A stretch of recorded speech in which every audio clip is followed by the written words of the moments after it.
Right now, the who's who of the acting community are hitting the red carpet at the Bafta Awards in London. And here with his picks at the awards tonight is our Europe correspondent, Garth Bray. Good morning, Garth. First thing I want to mention is Hobbit, at last, is up for some big awards. Is it going to win, and what sort of awards is it up for? Well, Rawdon, I just saw Martin Freeman on the red carpet, monitoring the feeds and so on as they come in. And look, he is there to present an award. They've been pretty much shut out of the acting and directing and picture, and very much confined to the bit that has probably made the biggest difference, say, for New Zealand's film industry, which is, your hair and makeup, your special effects and the sound and so on. So they're up for 3 awards tonight, and you'd have to say that probably one of those, the hair and makeup side's looking fairly strong. I think they're the bookies' favourite at the moment, but there's a lot of pretty stiff competition. Particularly from Les Miserables, that sort of fabulous Victor Hugo novel that's, it's almost kind of seen as a quasi-British thing. The stage show, the stage musical, is still running here after 28 years. They do love a bit of Les Mis.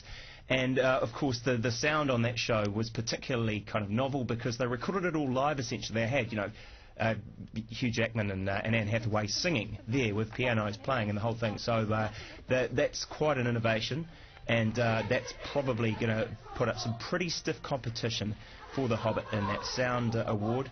And I guess you'd have to say that that they're also a pretty firm favourite, perhaps for the picture. Although there has been an awful lot of talk about Ben Affleck's feature, the one that he directed himself in, Argo, which is sort of emerging a bit as a kind of a bookie's favourite as well. And because it's not heavily nominated at the Oscars, could give us a little bit of an insight into why the BAFTAs might be a bit more relevant rather than just as a pointer to the Oscars. Yeah. Basically saying there's a chance for them to sort of recognise a completely different film. Yeah, so Hobbit's not going to pick out any of the what we think of the glamorous awards, the directing and the acting, but it's no clear-cut thing, is it? Whether you think of Argo, whether you think of Les Mis, you've also got Lincoln's up for more awards than anyone else. You've got Life of Pi, and we've got Skyfall. So no one would pick it, would they?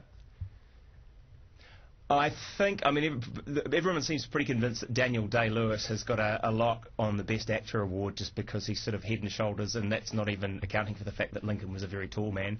But his performance really, I think, has been widely recognised as a solid winner. Although, again, Affleck's sort of quietly being talked about there. I guess in films like The Life of Pi, that's probably quite a strong contender as well for some of the visual effects that that made that film quite special, and for the storytelling that's involved in it. I guess, though, the Bond movie franchise, it's incredibly successful. I think it's earned something like over 8 billion New Zealand dollars over its 50-odd years. It's been up for a BAFTA 42 times. It's won once, 1963, Russia with Love, my favourite. And so it's usually, there's a wee bit of snobbery, I suspect, in there, and they'll be jolly lucky to get anywhere. Dame Judi Dench is, I think, up for Best Supporting Actress, and she might just pull that one off, but it's going to be a tough call for 007 tonight. All right, matey, we'll catch up with you later today, no doubt. You'll be keeping across it for our news at 6 and for midday as well. Thank you very much for that. Do enjoy. Too right. Yes, and as we just heard from Garth, Sir Peter Jackson's The Hobbit is in line for a few awards at the BAFTAs. Among those nominees is Mike Hedges from Peter Jackson's Park Road Productions, who's been nominated for his sound work on the movie. And Mike joins me now from the champagne reception before the awards. Thank you so much for taking the time out to talk to us, Mike. Can you describe the scene? What's happening where you are right now? Oh, hi, you guys. We're all sitting in this champagne pre-BAFTA party. I've got Richard Taylor and a few of the other nominees all floating around. And it's amazing here at the ballroom, at the Royal Ballroom in London. Having a great time.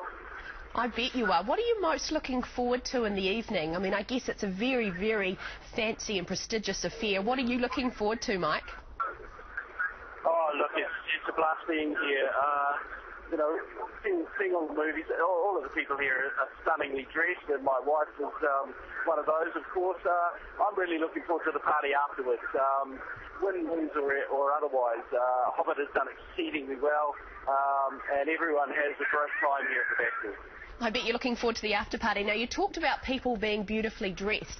Tell us, what was the process like getting ready for the awards for you today? Easy for me. It's a suit and black tie. The wives and the ladies are the ones who take the time, obviously, taking the bathroom space. We're staying at the Savoy, which is an amazing place. I get about 10 minutes where Joanne had about an hour. So easy for me. You should see some of these dresses and gowns. They are stunning. Well, Mike, hey, thank you so much for taking the time out, and it sounds like you're already having a great time. We hope the awards go well, and good luck for your nomination. Hey, thanks so much, you guys. Yeah, everyone's got their fingers crossed for Hobbit to do well, but, you know, it's all part of the evening, and we'll have a great time. Fantastic. Mike Hedges, thanks for joining us.